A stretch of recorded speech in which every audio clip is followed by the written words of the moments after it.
My son called me, his voice as cold as a stranger's.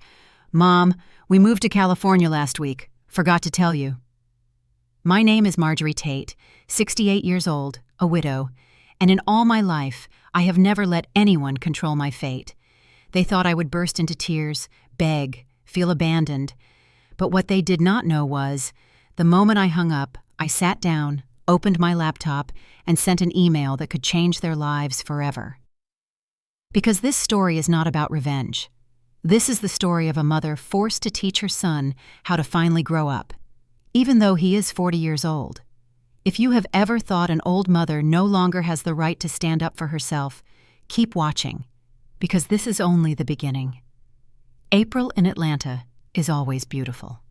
Azaleas bloom bright red in front of the porch, and the smell of freshly brewed coffee spreads through the kitchen. I sat in the wooden rocking chair that Eugene, my late husband, had repainted 3 times just because I liked that soft shade of green. Every Tuesday morning, I did the same thing: sit and look at the garden, sip my coffee, and wait for the phone to ring, not waiting for anyone unfamiliar. I was waiting for Denzel, my son. Tuesday was the day Denzel usually called. He would ask a few questions, make some small talk, and then never forget to say, "Mom, do you need anything?" That was how he maintained the fragile thread between us after Eugene died. But that morning, when the phone rang, I felt something was off. The name Denzel Tate appeared on the screen. My heart pounded. The kind of pounding only a mother knows, the kind that never stops even when her son is 40 years old and has his own family. I picked up with a smile, ready to ask about my 2 grandkids, about our weekend lunch plans. In my head, I had already gone through the menu I was planning. Vegetarian lasagna, the dish Charisse, Denzel's wife, liked best, even though she had never once said thank you. "Hey, Mom!" Denzel's voice came through the speaker, fast and cold. There was not a trace of warmth, nothing that sounded like a son calling home. "Baby, what's wrong?" I shot up from the chair, my hand trembling so hard I almost spilled my coffee. "Are the kids sick?" I heard a pause, then the sound of tape being yanked, cardboard boxes scraping against the floor, the sounds of someone moving house. No one's sick, Mom," Denzel answered in a calm, almost frighteningly flat tone. "It's just, we moved last week. We're in San Diego now." The whole world around me seemed to stop. San Diego, California, over 2,000 miles from Atlanta. That was not a trip. That was an entirely new life. "You moved to California last week? And you're only telling me now?" I tried to keep my voice steady, but the tremor in my throat wanted to break into a sob. "Yeah, Mom. We've been really busy." Denzel's voice carried a hint of annoyance, like I was inconveniencing him. Charisse got transferred. We had to sell things, sort out school for the kids, rent a moving truck. Everything happened so fast, we just forgot to tell you. Forgot. That word cut into me like a thin, cold blade. "And the kids?" My voice caught. "Omari and Zuri left without saying goodbye to their grandmother?" Then I heard Charisse in the background, her tone sharp and full of irritation. "Denzel, don't drag this out. She's going to start guilt-tripping again. Tell her you'll video call later and hang up." The blood in my veins seemed to freeze. Denzel cleared his throat. "The kids are getting used to the new place, Mom. I'll video call you later. I have to go now. The movers are unloading. The new house faces the ocean. You'd love it." I swallowed hard, my throat feeling like a rock was lodged inside. "All right, son. Good luck." I did not wait for him to reply. I hit end call and set the phone down next to my now cold cup of coffee. The house suddenly grew so quiet I could hear every creak of the rocking chair, as if it were carrying me back through old memories. I looked out at the garden that Eugene and I had tended together, rosebush by rosebush, each one tied to a milestone in our family. The red one, when Denzel was born. The yellow one, when Denzel graduated college. The white one, on Denzel and Charisse's wedding day.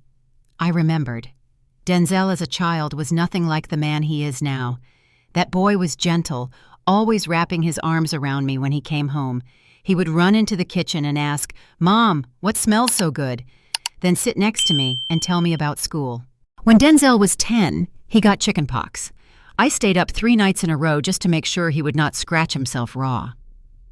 Back then, Denzel looked at me and said, "Mom, you're the best person in the world." I kissed his forehead. "And you are everything to me." Now, saying those words out loud feels like some cruel joke played by fate. I remembered more. When Denzel was 25, he lost his job. I did not ask why. I simply paid his rent for an entire year without asking for a single cent back. I told him it was a gift from Grandma for the kids you'll have someday. When Denzel was 32, he said he wanted to start a business. I lent him $30,000. He promised he would pay it back. 6 months later, the project failed. He never mentioned that debt again, and I never asked. When Denzel was 35, he married Charisse. And that was when everything began to change. Charisse was beautiful, ambitious, stylish, well-spoken. But from the very first moment I saw the way she looked at me, I knew she did not value my presence. At our first dinner together, Charisse turned to Denzel, right in front of me, and said, "Babe, your mom still uses paper checks? Who even does that now? Teach her to use a banking app." Denzel gave a weak laugh. "Mom's used to it, honey. Let her be." But after that, Charisse interfered more and more. She told me not to come to the kids' school performances because it's too crowded, you'll get tired. She said my cooking was old-fashioned and insisted they order takeout instead. And slowly, Denzel changed with her. He called less. The questions became brief, shallow. Every call ended the same way. "Don't worry, Mom. We're fine." But who paid their rent? I did. Who paid Omari and Zuri's school tuition? I did. Who paid the family's health insurance? I did. On the 5th of every month, I transferred enough money for them to live comfortably. Not because they demanded it, but because I wanted their lives to be easier. The apartment they were living in? It belonged to Tate Equity and Trust, the family company Eugene left behind. And I was the chairwoman. Leaving without notice, without handover, without signing anything, that was a breach of contract. I still remembered, 6 months earlier, Denzel had asked for an advance on his inheritance to buy a house in San Diego. I refused. Maybe they thought this gentle old lady would keep transferring money, keep giving in, keep enduring, that I would cry for a few days and then fall back into the same old cycle. They believed motherly love would chain me forever, but they were wrong. The initial pain slowly gave way to another feeling, cold and painfully clear. I stood up and walked into Eugene's old office. Everything was exactly as he had left it when he died. Law books lined up neatly, the oak desk he loved, and the faint smell of old wood lingering as if it had never left the room. For years, everyone only knew me by one title, Mrs. Tate, the lawyer's wife. The gentle housewife, the baker, the caretaker. But they had forgotten something important. I was the one managing the firm's finances. Eugene was the voice in the courtroom. And me? I was the brain behind the numbers. I opened the desk drawer, took out the silver laptop, and turned it on. The light from the screen washed over my face, completely dry. No more tears, no more shaking. On the 5th of every month, I had faithfully transferred enough money for Denzel and Charisse to pay their rent and the kids' tuition. It was an unspoken agreement, never put into writing. I helped because I wanted their lives to be lighter. But whose name was on the lease? Not Denzel's. That apartment was a Tate Equity and Trust asset, and I was the chairwoman. They left without informing me. No handover, no signing, nothing. A clear violation of the contract. I opened a new email and typed in the address of attorney Jerome Whitfield, who had taken over Eugene's clients after he passed. The 10 fingers that had spent years knitting and cooking now flew over the keys with a precision that felt like I had never done anything but law. Then I paused. My hands trembled slightly, just a little. I looked at the photo on the desk. Denzel at 10, wearing his elementary graduation gown, clinging tightly to me. His little face glowed, his smile pulling me back to those years when a mother's love was still simple and pure. In my mind, a very small, very old voice whispered, "Marjorie, He's still your child. Are you really doing the right thing? I closed my eyes. Another image came to me. The yellow and white blanket I had knitted for 6 months while Charisse was pregnant with Omari. Every stitch a prayer, a wish for happiness for that little family. And they had thrown it away, like an oil-stained rag. I opened my eyes.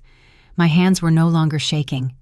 In that moment, I understood something I had avoided for 40 years of motherhood.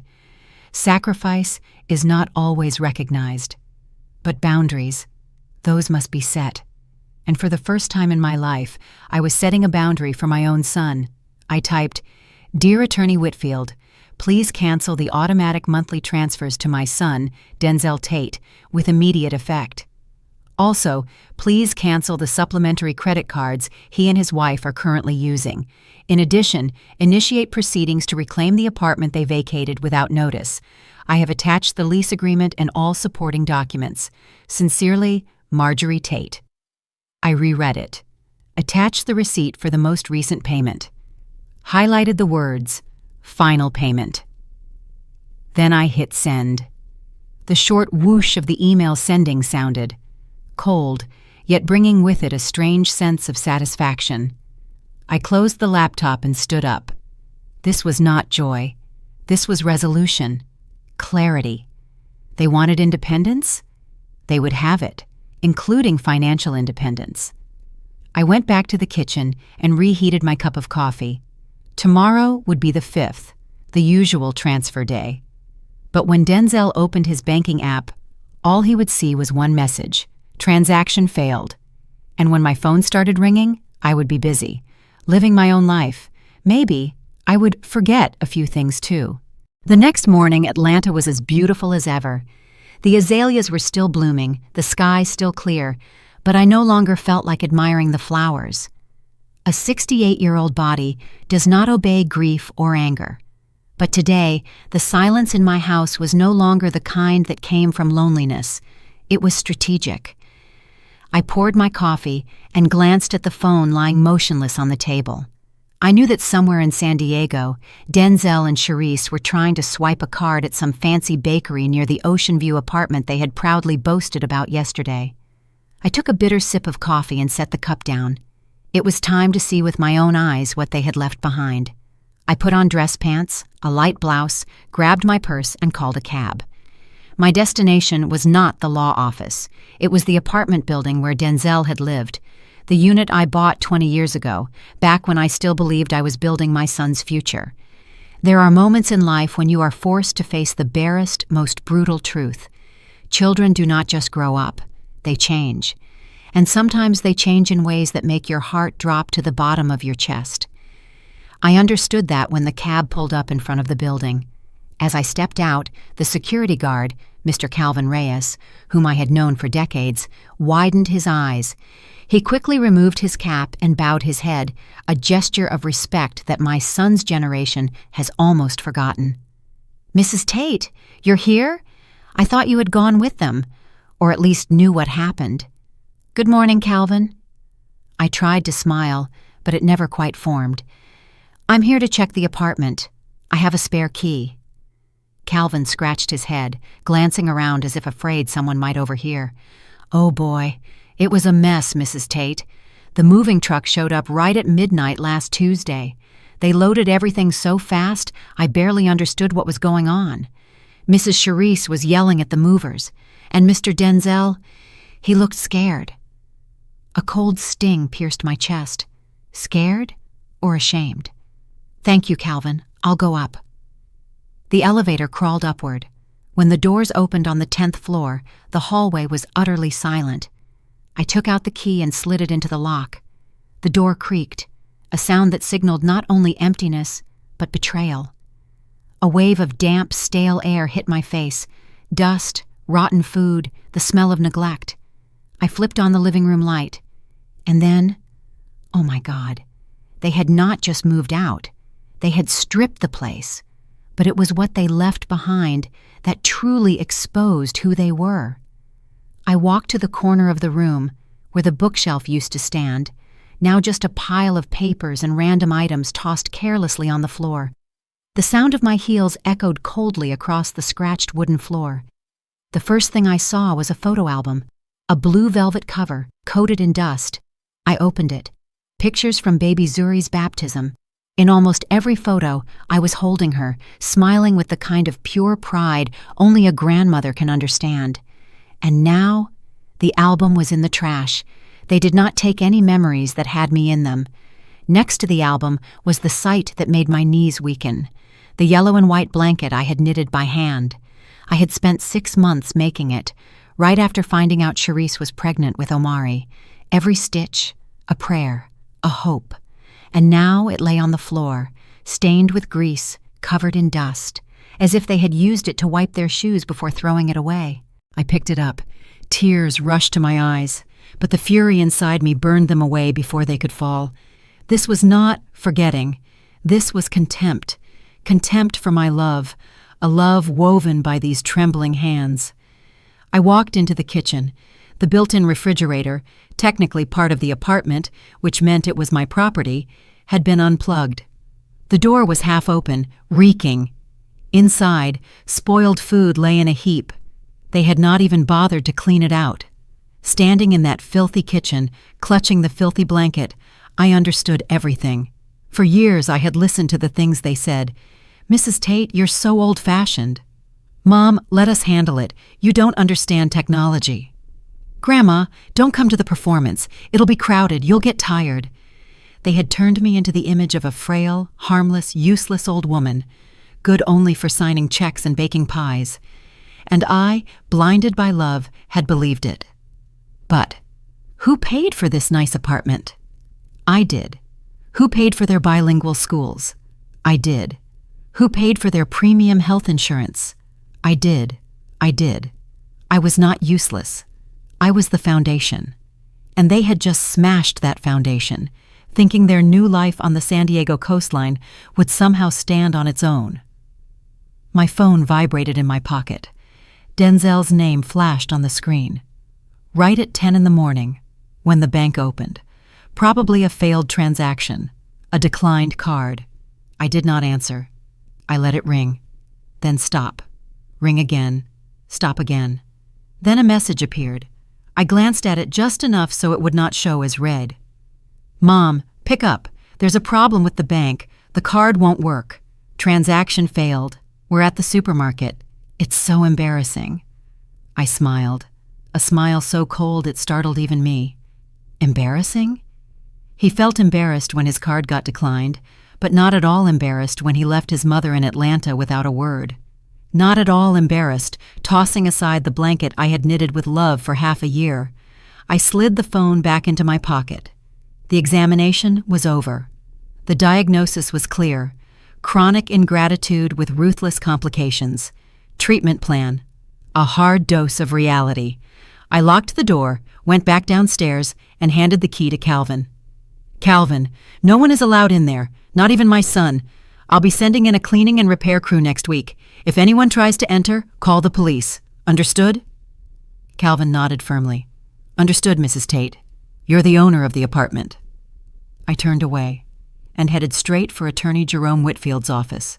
The old office building in downtown Atlanta still smelled of oak and coffee, that scent that made me think of Eugene instantly. The secretary announced my arrival. Attorney Jerome Whitfield, the same age as Eugene and once his closest friend, stood up as I walked in. "Marjorie, I got your email last night," Jerome said, genuinely surprised. "I have to admit, I did not see this coming. But everything's ready. Please, have a seat." I sat up straight in the leather chair, my hands clasped together. "Don't be surprised, Jerome," I replied calmly. "Stay focused. The situation now is this: total cutoff." Jerome pushed a stack of papers toward me. "Every request in your email has been handled," he said. "The automatic transfers have been canceled. The supplementary cards have been deactivated. Proceedings to reclaim the apartment are underway." "Good," I nodded, not even blinking. "And the apartment in San Diego? Have you found anything yet?" Jerome took off his glasses and began to clean them, his usual tell when things got serious. "I checked this morning through my contact at the county office. There's nothing in Denzel or Charisse Tate's names." I frowned. Nothing? They told me they were living in an ocean view apartment in La Jolla. They're renting, Marjorie. Renting at a very high rate, a 30-month lease. He paused a beat, then continued. And the guarantor? They listed you. They used a power of attorney from 2018, the one you signed only for the car registration, and applied it to the lease. Me. My whole body went rigid. They used that power of attorney without my consent? Exactly. The lease is in their names, but the financial responsibility is yours. If they fail to pay, the management company will come after you. I closed my eyes for exactly 1 second. The level of carelessness, the level of betrayal. It went deeper than anything I had imagined. This was no longer about leaving without telling me. This was fraud, and they thought I was too old to notice or too weak to fight back. I opened my eyes.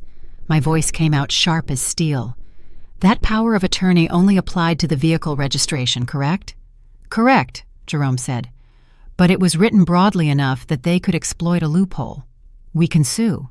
But you need to understand that means you would be suing your own son for fraud and forgery. I looked straight into his eyes, unblinking. In my mind, I saw again that yellow and white blanket lying in the trash, and Denzel's careless words. We just forgot to tell you. I spoke softly, but every word nailed into place.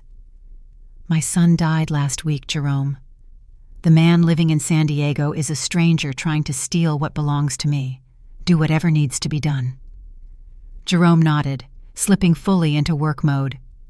I'll file to revoke your guarantee today on the grounds of abuse of power of attorney and breach of trust. The management company will demand a new guarantor within 48 hours, or they'll be evicted. I nodded. And the SUV they're driving?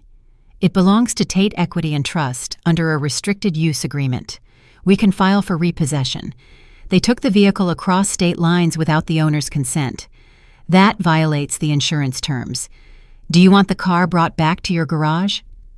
I want it back at my house by Friday. Jerome stopped writing and looked up at me, his eyes a mix of fear and respect.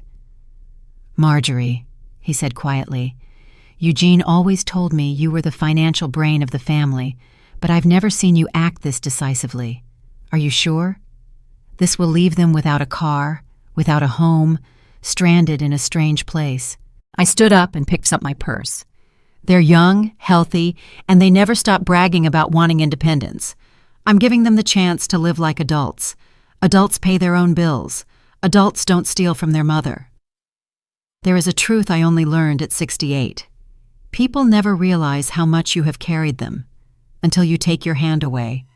And when you do, however hard they fall, only then do they see whose fault it was. As I left the office, my phone vibrated nonstop. 15 missed calls. I got into a cab. Where to, ma'am? The driver asked. To the nicest restaurant nearby. Today I'm having lobster and a glass of white wine. I smiled, granting myself a small moment of peace. As the taxi turned onto the boulevard, I unlocked my phone. A voice message from Charisse. I hesitated for a moment, then hit play. Her voice nearly pierced the speaker. Mrs. Tate, what do you think you're doing? Our card got declined at our kids' school. The principal looked at us like scammers. Denzel is freaking out. Are you trying to kill your own son out of spite? You've gone too far. Why can't you just leave us alone? Her tone was nothing but blame, orders, demands. No concern, no apology, only accusations and entitlement. Years ago I might have softened, but not now. I, Marjorie Tate, had seen that yellow and white blanket in the trash. I had heard, "We just forgot to tell you." I had lived long enough to recognize when I was being used as a doormat. I typed a message slowly, savoring every word. Hello, Charisse. I know everything. This is not the bank's fault. I cut all financial support to repair the apartment you left in terrible condition and to address the fraudulent lease guarantee you signed under my name. You should start looking for work soon. San Diego is beautiful, but no one lives there for free. Oh, and the SUV must be returned by Friday, or I will report it stolen. Good luck. I hit send, then blocked Sharice's number for 24 hours, did the same with Denzel's. When the taxi stopped at a red light, I glanced at my reflection in the window, a 68-year-old face lined with wrinkles and dark spots of time. But the eyes were brighter than ever. My whole life, I had taken care of others. Now it was time to teach them one final lesson. Actions have consequences, and a mother is not a bank, nor is she a doormat. When the waiter brought my wine, I lifted the glass. To memories, I whispered. Not the old ones, the ones they were about to make. Declined cards were only the beginning. The real nightmare would arrive in 48 hours, when the eviction notice knocked on that Ocean View door in La Jolla.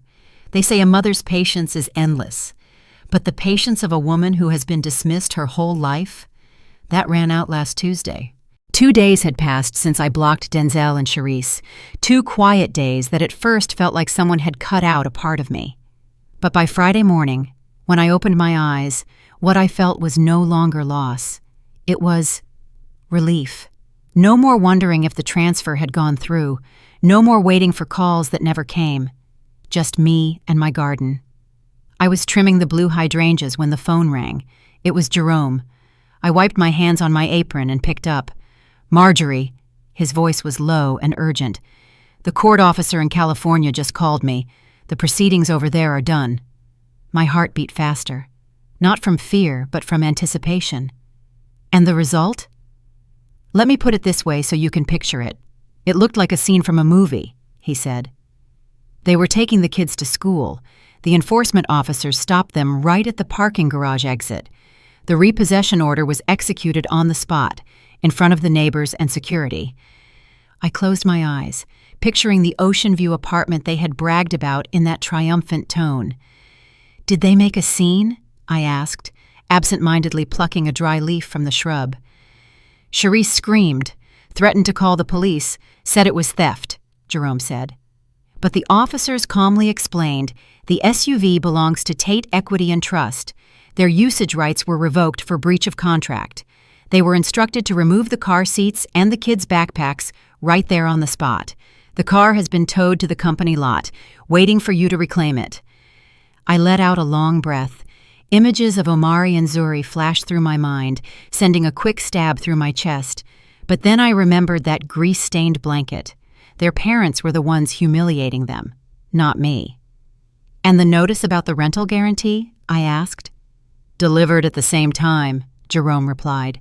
They have 24 hours to find a new guarantor or pay 3 months' rent up front, around $30,000. If not, the eviction order takes effect on Monday. Perfect, Jerome. You truly are my guardian angel. He was quiet for a second, then spoke more slowly. Marjorie. Denzel called my office 10 times in 30 minutes. He's desperate, saying his mother has gone insane. You should be prepared. They'll try everything to reach you. Let them come, Jerome, I answered crisply. I'm ready. I hung up and went back to the flowers. Crazy. That's always the word people use for older women who dare reclaim their own power. Crazy, senile, unstable. Half an hour later, the landline in the living room rang. It had been a long time since that number made a sound. Almost no one used it anymore. Only a few old friends still remembered it. I let it ring 4 times before I calmly walked over. The old phone trembled with each chime. I picked up. Hello? My voice was steady. Mom, finally you answered! Denzel's shout nearly burst my eardrum.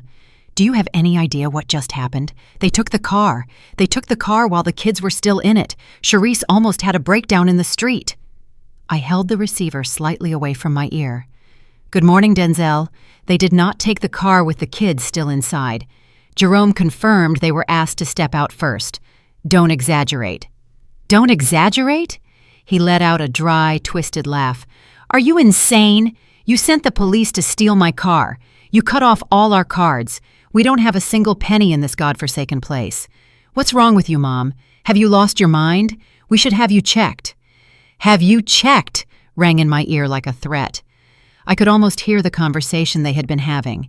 If this old woman causes trouble, declare her incompetent and seize control of her assets. I sat down in Eugene's old armchair, straight-backed, my voice turning to stone. Denzel, listen carefully, because I will only say this once. That car is not yours. It is company property. You took it across state lines without the owner's permission. That is theft. Those credit cards are not yours either. They were a privilege, an act of generosity from me, and all of that ended the day you decided to leave me behind. We didn't leave you behind. It was an opportunity. Right, I cut in. An opportunity to tell your mother that you forgot to mention it. Let's move on to something more important. The lease guarantee.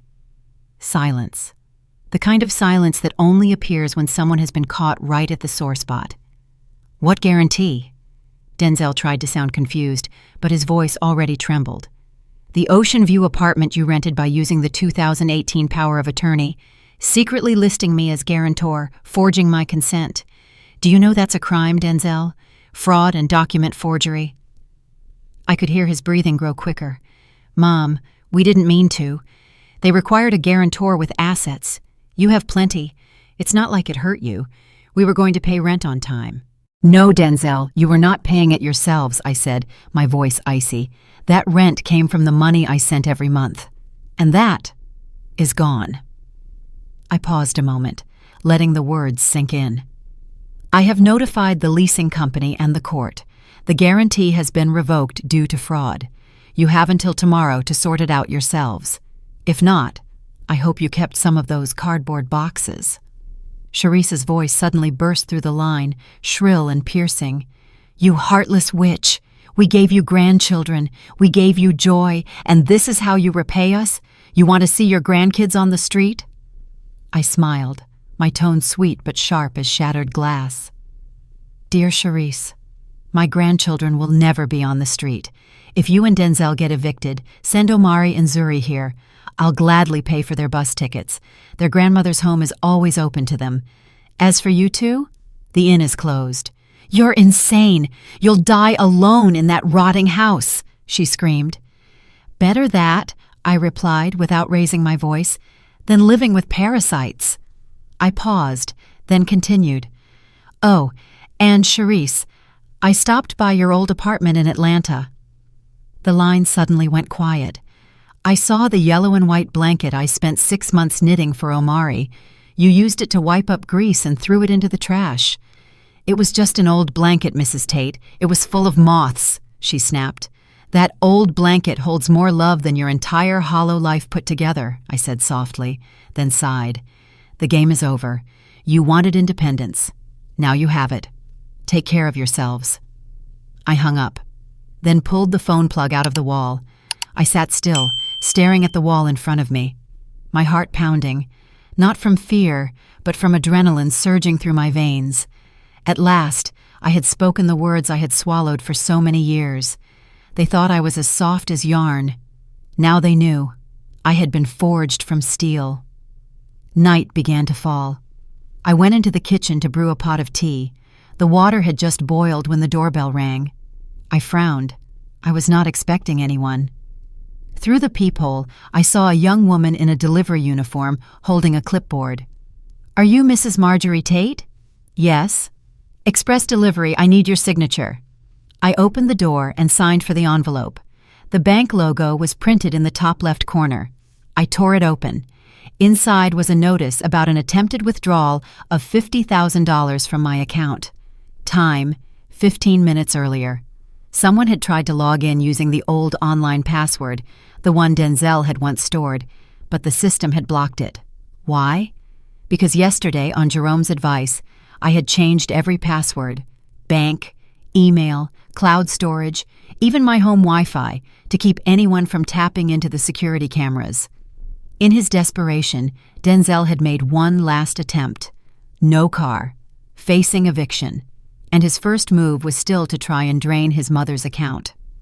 I felt a faint shiver go through me. This was no longer ingratitude. My son had crossed the line into criminal behavior, all to maintain his wife's vanity. I carried the envelope into the office, scanned the document, and sent it to Jerome with a short note. Additional evidence for the file, attached, attempted theft from bank account. There was no way back now. I was no longer teaching my son a lesson. I was defending myself from thieves who happened to share my blood. Night fell, and I sat on the porch again. The sky was full of stars. I thought of Omari and Zuri. Poor children. Who knew what they were being told right now? Their parents were probably shouting, spinning a story about a crazy grandmother. I knew I had to move fast. The silent phase was over. Now they knew I was behind everything. And I knew this. Their next step would be to come in person. They might not have enough money to cover the rent, but a bus ticket or a cheap rental car? That they could manage. They would come here. They would try to intimidate me, to find some excuse to step over the threshold, claiming they were only here to take back what's theirs. I lifted my eyes to the moon, the corner of my mouth curving into a thin smile. Let them come.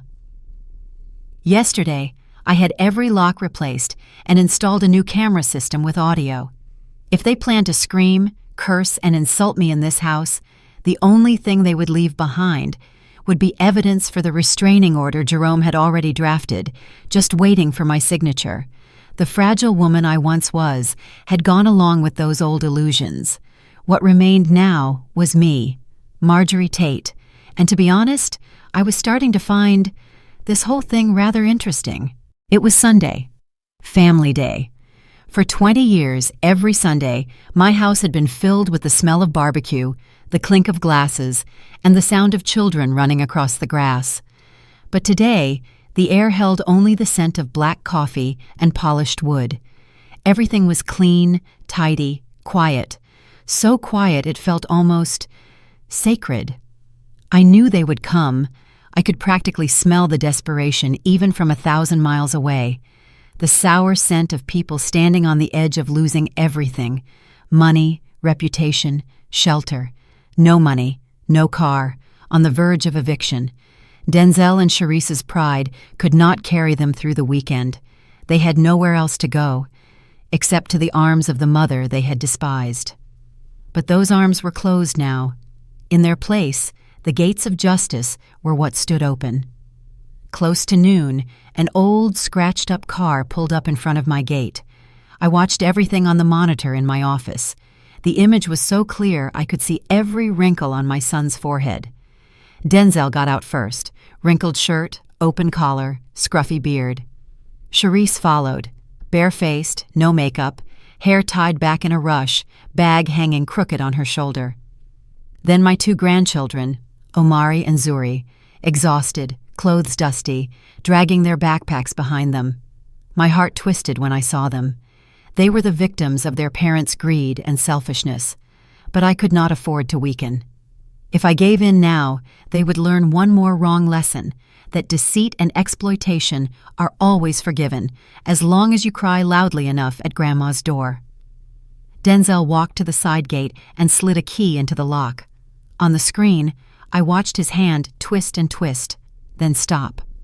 He tried again, yanking hard. The gate did not budge. Sharice snapped, snatching the keys from him. "Give them here. You can't do anything right." She tried one key after another, then shouted into the camera, her voice ringing crystal clear. "You crazy old woman! You changed the locks. This is my husband's house. You have no right." Denzel started jamming the doorbell over and over, as if he could unload all his rage through that tiny button. The chime echoed all through the house, but I remained seated, sipping my hot tea. I let them ring for a few minutes, long enough for sweat to soak through their backs, and long enough for a few neighbors to glance over with that half-pitying, half-puzzled look. Only when the bell stopped for a moment did I stand and walk to the front door. I stepped onto the porch, but did not go down the stairs. From there, I could look down at them, faces that now seemed as strange as uninvited guests trying to break into a place that was no longer theirs. "Mom!" Denzel shouted. "Open the door! The key doesn't work! The kids are hungry!" I walked slowly along the stone path and stopped a few steps from the gate. "The key doesn't work," I said clearly. Because this is no longer your home, Denzel. You moved out, remember?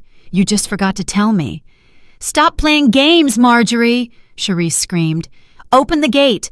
We spent 12 hours on a bus with 2 kids. We're exhausted. Do you want to kill your grandkids? I looked at my 2 grandchildren. Their eyes were wide, scared and confused. Omari, Zuri, you can come in, I said. The gate will open only for you. Come inside, take a bath, eat, rest. Denzel's face flushed red. Have you lost your mind, Mom? He growled.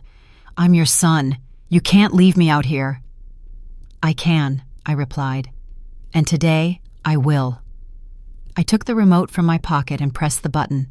The gate slid open, but only wide enough for one person at a time. Come on in, Omari, Zuri. Grandma has chocolate cake and cold juice waiting. The kids hesitated, looking at their parents. Charisse clamped down on Zuri's hand, her voice sharp as a blade. No one goes in. Either we all go in or no one does. We're a family. You used to be a family, I said, my eyes never leaving Charisse. Right now, you're just 2 con artists dragging 2 innocent children into the middle. I stared straight at her. Let go of my granddaughter, Charisse. Don't use the kids as shields. She froze, stunned by the tone of my voice. Omari and Zuri pulled away from her grip and ran toward me. I opened my arms and wrapped them in a tight hug, breathing in the smell of sweat, road dust, the scent of children after a long, tiring trip. Let's go inside, my loves. Grandma Rose is waiting in the kitchen. When the door closed behind them, the smile on my face disappeared. I turned back to the gate and pressed the button to close it. Now, I said, crossing my arms, lowering my voice. We talk like adults. If you are a mother watching this and wondering, am I going too far if one day I have to be this firm with my own child? Stay with me. Because that Sunday, at my front gate, it was not just about money or an ocean view apartment. It was the moment a mother had to choose. Keep allowing herself to be used, or stand up to protect herself and her innocent grandchildren. And believe me, that decision is never easy. Talk, Denzel roared, kicking the gate. You destroyed our lives in 3 days. You cut the money, took the car, canceled the lease. We're being evicted, Mom. We had to sneak out in the middle of the night before the police showed up. And whose fault is that, Denzel? I asked calmly. Mine? Or the man who forged documents to rent a luxury apartment far beyond his means? His face went pale. You know about the power of attorney? I know everything, I said, pulling a folder from behind the fence and holding it up. I know the condition of the apartment you left. I know about the blanket you threw away. I flipped to a page. And I also know someone tried to withdraw $50,000 from my account on Friday afternoon using the old online password. Charisse turned to her husband, horrified. You actually did that? You said you were going to ask, not steal. Shut up, Charisse, Denzel snapped. That's a crime, Denzel, I said, my voice flat. Financial fraud can carry a sentence of 2 to 8 years in prison. I have all the evidence, bank logs, transaction time, IP address from San Diego, everything. Jerome has the complaint ready, just waiting for my signature. Denzel's knees buckled. The man who once prided himself on being the head of his family, now kneeling at his mother's gate. Mom, please don't do this. I just wanted to prove I can take care of my family. I was wrong. You wanted to prove you could take care of your family, I repeated. By trying to steal from your mother? I looked down at him. Get up, Denzel. Hold on to whatever dignity you have left. Seeing him collapse, Charisse lunged into attack mode. You evil witch! You're jealous of our happiness. You hoard all the money while we struggle. Your company is worth millions, and what did you give us? A few crumbs from the table. I let out a short laugh. Crumbs? I echoed. I paid your kids' tuition, paid your rent, your insurance, your car. Your entire lifestyle was built on my work and Eugene's legacy. You built nothing yourselves. You just latched onto what others created. And now, the prey is tired. "So what do you want?" Denzel asked, his voice hoarse. "You want to watch us kneel and beg?" "I want the truth," I said, sliding the folder through the gap in the gate. "And I want control back. This is the agreement Jerome drafted. 4 conditions." I laid them out clearly, not rushed, not shaky. First, both of you acknowledge the debt from the damaged apartment and the unauthorized use of credit cards. Second, you give up any claim to the family company for as long as I live. Third, custody of Omari and Zuri will be shared, but the children will live with me until you can prove you have stable jobs and legal housing. I will not let my grandchildren live off charity or run from debt collectors. Fourth, if you sign, I will not press charges for fraud and forgery. If you sign, I will rent a small 2-bedroom apartment for you nearby and cover the first 6 months. No luxury, no car, no allowances. You start over from zero, like real adults. Denzel's hand trembled as he held the papers. You're taking my kids away?" he stammered. "No," I said. "I'm saving them from you. Look at yourself, Denzel. You tried to steal from your own mother. You are in no position to teach anyone anything." I locked eyes with him. "Sign, find a job, live decently. Then we'll talk about having the kids back with you." "I'll never sign this," Charisse screamed, grabbing the papers. "If you don't sign," I said evenly, "the police will be here in 10 minutes. Jerome scheduled the filing for exactly noon. If I don't call to stop him, the complaint goes through automatically." I checked my watch. "You have 3 minutes." I turned toward the door, then stopped and looked back. The street was silent. Denzel stared at the pages. Charisse sobbed. They looked at the house. Solid, safe, the place where their children were sitting in the kitchen eating cake, then looked at me. The woman they had always considered gentle and pliable now stood there like a rock. "Rick," Charisse whispered, her voice cracking, "they really will arrest us." Denzel lifted his head. For the first time in years, I saw in his eyes a look I recognized from his childhood. Not love, but a mix of respect and fear. "Do you have a pen, Mom?" he asked, his voice raw. I took a pen from my pocket and tossed it through the gap. It hit the concrete with a dry, metallic clink. He bent down to pick it up. I did not need to stand there and watch him sign. I knew he would. Weak men have always been the same. In the end, they seek shelter in the strength of those they once underestimated, even when that shelter comes with chains of responsibility. I turned and walked back into the house. In the kitchen, Omari and Zuri sat on high stools, eating chocolate cake. "Grandma, aren't Mom and Dad coming in?" Zuri asked, chocolate still on her lips. I gently smoothed her hair. "Your parents are dealing with grown-up matters, sweetheart," I said. "They'll be nearby for a while, long enough to learn some important lessons." "What kind of lessons, Grandma?"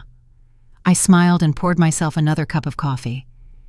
"That people reap exactly what they sow," I said softly, "and that no one, not even once, should ever underestimate their grandmother." I glanced out the kitchen window. Denzel was pushing the signed papers back through the gate. He was crying. A sharp pain squeezed my chest. No mother wants to see her son on his knees like that. But beneath the pain, what I felt most clearly was peace. That toxic cord named ingratitude had finally been cut. From here on out, if my family has any chance of healing, it will be rebuilt on honesty, not on bleeding a tired old mother dry. 6 months. It sounds short, but it's long enough to turn a life upside down and stitch it back together with a stronger thread. It was Sunday again. Sunlight streamed through the living room window just like the morning I got that phone call that yanked me out of my illusions. But now, the house no longer smelled damp or lonely. Instead, it smelled like steaming hot stew, and I could hear the scratch of pencils on paper as the kids did their homework.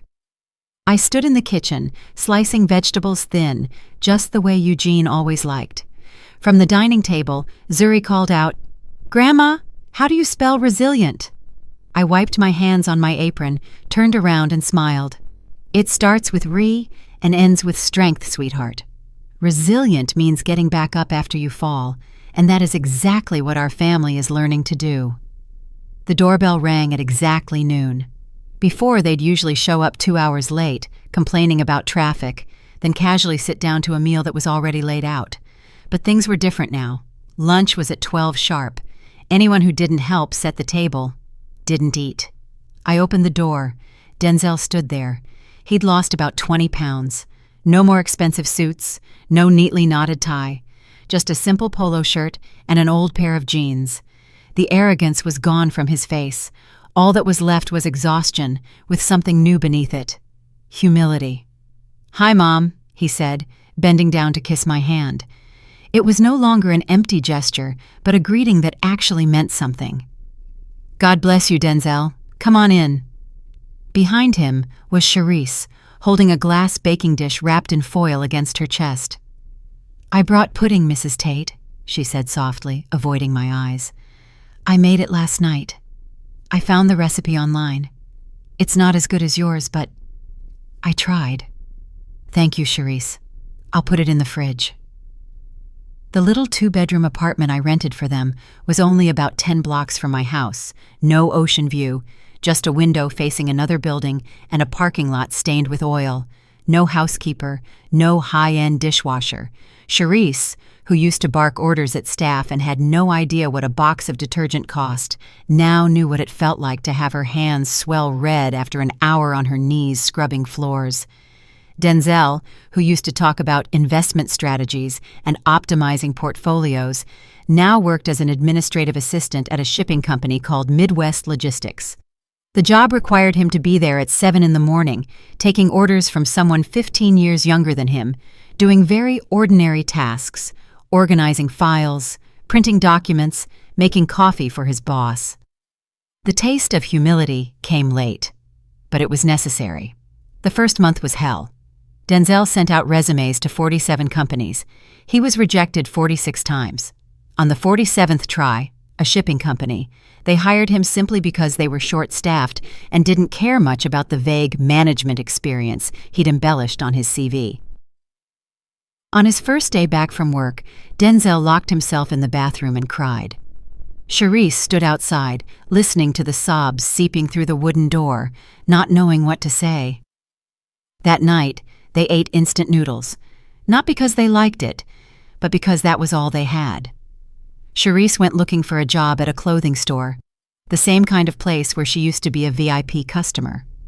The store manager looked her up and down, then said bluntly, "You're not a good fit for retail." She went back to the empty apartment, sat on the bare floor, and cried until her eyes were swollen. In the second month, the electric bill arrived, $187. They only had $140 left in the account. Charisse had to call and ask for an extension, listening to the cold, flat voice on the other end of the line.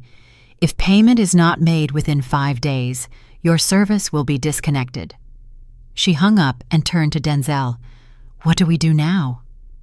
Denzel looked down at his wrist, at the Rolex watch Eugene had given him when he graduated college. He took it off. "I'm going to sell it." The pawn shop on the corner gave him $900 for the $8,000 watch. The owner, a dark-skinned man with gold teeth, smirked. "You're not the first one from La Jolla to wander down here, my friend. Plenty of people have stood right where you're standing." Denzel clenched his fists, swallowed all the words burning on his tongue, took the cash, and walked out. That night, he paid the electric bill, bought some groceries, and had $200 left. But when he looked at his bare wrist, he felt like he'd lost a part of himself. Charisse finally landed a dishwashing job at a Vietnamese restaurant nearby, $12 an hour, evening shifts from 6 to 11. On her first night home from work, she walked in with swollen red hands, broken nails, and the smell of grease clinging to her skin. She sat down on the edge of the bed, stared at her hands, then burst into tears. "I can't live like this," she whispered. Denzel sat beside her and pulled her into a hug. "We have to, Charisse, for the kids." In March, Denzel got scolded by his boss for filing documents in the wrong order. "Tate, this is the 3rd time this week. Did you even read the guidelines?" His boss, a 28-year-old woman named Brianna, stood in front of his desk, hands on her hips. Denzel bit down on his lip. Inside his head, a familiar voice whispered, "Walk away. You don't have to put up with this. You used to have a better position than this." But then he thought of Omari and Zuri, thought of the tiny apartment, thought of the stack of bills on the table. "I'm sorry, Brianna. I'll fix it right away." He redid everything, file by file, while Brianna sat back with her coffee, scrolling her phone. That night, Denzel called Charisse. "I almost quit today." "Why didn't you?" she asked, exhausted. "Because if I quit now, we'll have nothing." At the Vietnamese restaurant, Charisse had her own bad day. A customer yelled straight into her face over a single dirty streak on a plate. "Hey, this plate's still dirty. What kind of job are you doing?" He was a heavy-set man in a tank top and shorts, jabbing his finger right at her.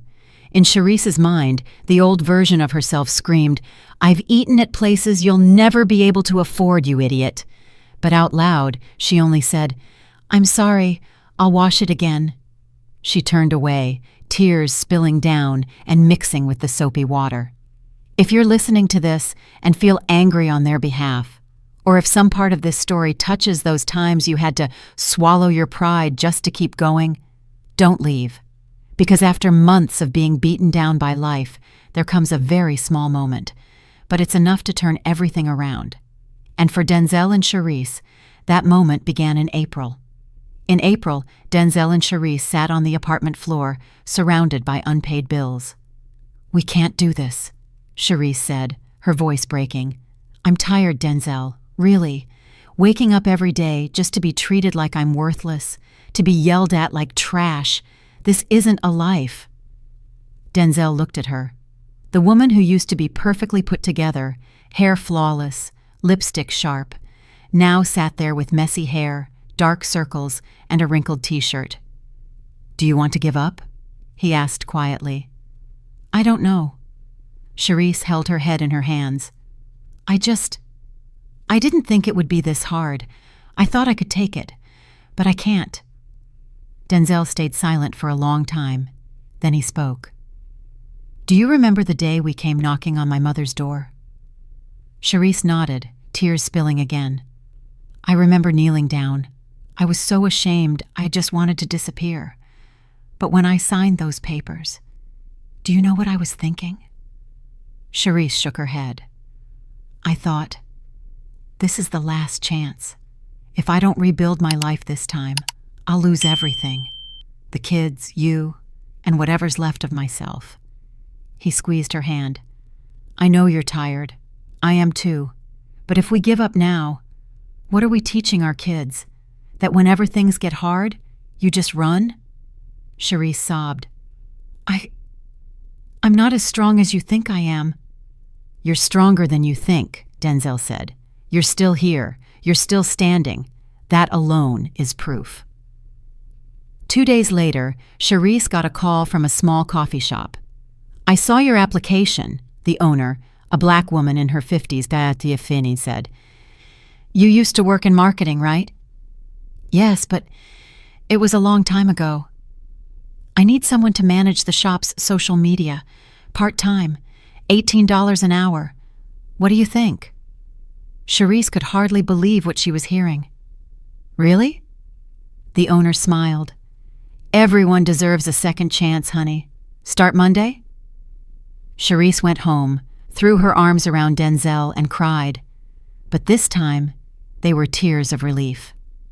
In May, Denzel received his first paycheck, $1,840 after tax. He held the check, his hands shaking. $1,840. He used to blow that in a single night at a restaurant. Now it was everything he'd earned after 2 weeks of work. He sat in the old car they'd just bought on a payment plan, a 2008 Honda Civic, and cried. Not from humiliation, but because for the first time in his life, he felt like he had truly earned his money. That night, they had a big celebration, not at a fancy restaurant, but with 1 box of Domino's pizza and a small bottle of Coca-Cola. Omari and Zuri, who were staying with their parents that weekend, shouted with joy when the box was opened. "Dad, pizza!" Omari yelled. Denzel looked at his son, eyes red. "You know what? This is the first pizza your dad has ever bought with money he earned himself." Omari didn't understand the full meaning. He just laughed and took a big bite. Charisse sat beside them, squeezing her husband's hand. "We're going to be okay," she whispered. "Yeah," Denzel replied. "This time, we really will." In June, Brianna called Denzel into her office. "Tate, have a seat," she said. He sat, heart pounding. "She's going to fire me." But Brianna just flipped through a few pages and said, "You're doing a good job. Your file room is the cleanest I've seen in my 5 years here. The company wants to keep you on after probation, and we're giving you a $2 raise per hour." Denzel was speechless. All he could manage was, Thank you so much." "You've earned it, Tate. Keep it up." Charisse, meanwhile, sold a whole box of old clothes on Facebook Marketplace, $350. She used the money to pay the electric bill, buy milk for the kids, and still had $50 left. She sat on the couch, staring at the 50, feeling like she'd just won the lottery. Before, $50 meant nothing. Now, it was a reward for her own effort. And then came this Sunday. We sat down at the table. Denzel poured orange juice. Charisse served rice. The kids chattered excitedly about school. "How's work this week, Denzel?" I asked, passing the salad. He smiled, a peaceful smile I hadn't seen on his face in years. "Good, Mom. I just got a raise. My boss said I'm doing well." "I'm proud of you," I said. Charisse chimed in. "Mom, I have good news too. I picked up extra part-time proofreading work for a small publishing house, $20 an hour, from home." I looked at her. The woman who once treated money as something guaranteed now cherished every single dollar. "I'm happy for you," I said sincerely. After lunch, I tried the pudding Charisse had brought. The surface still had bubbles, the texture was a little loose, but the sweetness was very real. "It's good, Charisse," I said. She smiled, cheeks flushing. "I'll do better next time." After the meal, we went into the office. That was our new ritual. On the 15th of each month, they brought over their expense notebook. I didn't give them money anymore. I taught them how to live within their means. Denzel opened the notebook. "This month we saved on eating out and canceled cable. But we're still short about $180 because Omari caught a cold last week and needed medicine." I picked up my red pen and skimmed down the lines. I saw one entry. "Eating out, $65. "That $180 is because you spent $65 on this meal out," I said. "If you'd made sandwiches at home, you'd have had enough for the medicine and still had some left. Priorities, Denzel. Eating out is a reward, not a habit." He lowered his head. "I get it, Mom. I'm sorry." I closed the notebook. "But because you two have done very well these last 2 months, paying rent on time, not taking on new debt, I have a job for you." I handed them an envelope. Denzel opened it. Inside was $200 in cash. "This isn't a gift," I said. "It's wages. The gutters on the roof are clogged. The living room curtains need to come down and be washed. If you two finish this afternoon, this money is yours. If you don't want to do it, I'll hire someone else tomorrow." In the past, they would have said, "Just hire someone, Mom. Don't make it harder than it has to be." But this time, Denzel looked at me, then at Charisse. "We'll do it, Mom." That afternoon, I sat on the porch with Omari and Zuri looking out at the yard. Denzel was standing on a ladder, scooping handfuls of dead leaves out of the gutter into a trash bag. Charisse was bent over a big tub of water, scrubbing each curtain panel by hand. Her hands were bright red. Sweat dotted her forehead, but there wasn't a single complaint. Denzel didn't complain either. He just kept working, one small task at a time. I watched them, feeling something rise in my chest. Not simple joy, but hope. They were relearning how to be human. "Grandma?" Omari asked. "When will my parents be rich again?" I pulled him closer and kissed his forehead. "They're already rich, sweetheart." "Really, Grandma?" Zuri asked, her eyes wide. "Yes. They're becoming rich in things money can't buy. They're learning to be strong, learning to be good. That's the most important kind of wealth." The sun began to set. Denzel and Charisse finished the work, clothes damp with sweat, but faces lighter. I handed them the envelope back. "You earned this," I said. Denzel took it, but didn't open it. Instead, he looked at me. "Mom," his voice caught. "Thank you for the money, but not just for that. Thank you for not giving up on us." Charisse stood beside him, tears spilling down. "Mrs. Tate, Mom, I'm sorry. I'm sorry for looking down on you, for thinking you were weak, for—" She swallowed hard. "For throwing away the blanket you knitted." I looked at her. The woman who had once been so cold to me, now standing here with calloused hands and red, swollen eyes. I stepped forward and hugged her. "I know, dear, I know." Then Denzel stepped closer and knelt down in front of me. "Mom," he broke down, "I'm sorry. I was wrong. I was selfish, greedy, stupid. I hurt the only person who has always loved me unconditionally." He took my hand and pressed it to his forehead. "I don't deserve you, but I'll try. I promise I'll become the man you and Dad always hoped I would be." I pulled my hand back and placed it on his cheek, wiping his tears. "You don't have to be perfect, Denzel. You just have to be honest. You just have to try. And right now, you're doing that." I helped him back up. "I didn't raise you to be a prince. I raised you to be a man. And finally, you are becoming one." Omari and Zuri ran out of the house and wrapped their arms around their parents. "Dad, why are you crying?" Omari asked. Denzel laughed through his tears. "Because I'm happy, buddy." Zuri looked at me. "Grandma, now we're a real family, right?" I knelt down and hugged them both. "Yes, sweetheart. Now, we're finally a real family." As they were getting ready to leave, Charisse turned back. "Mom, I have something for you." She handed me a small bag. I opened it. Inside was a little knitted scarf made of yellow and white yarn. The stitches were loose, the pattern crooked, but it was real. I've started learning to knit," Charisse said, her voice trembling. "I know it can't replace the old blanket, but I want you to know I'm trying." I held the scarf, my eyes stinging. "It's beautiful, dear." "Really, Mom?" Charisse laughed through her tears. "I know it looks awful, but I'll knit better ones, I promise." I hugged her once more. "You're already doing better, Charisse. Trust me." They drove off in the old Honda Civic. The engine coughed a few times before it started. No more luxury SUV, no more ocean view apartment. But they had something far more important now: direction. I went back into the house. It was quiet, but no longer the empty kind of quiet. I opened the cupboard and took out a box of yellow and white yarn.